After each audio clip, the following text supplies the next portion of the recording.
Hello and welcome back to my channel. In today's video, I will show you how to use your Fantasy Hike app. So let's get started.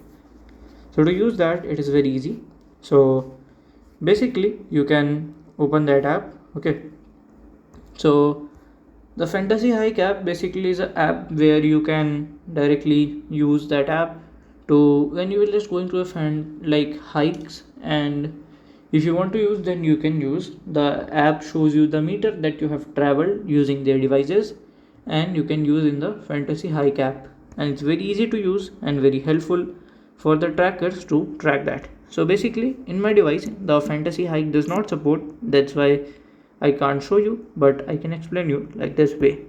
So by this way you can do it, and if you have any question you can let me know in my comment section, and if you find this video helpful make sure you like, subscribe and share the video. Thank you for watching.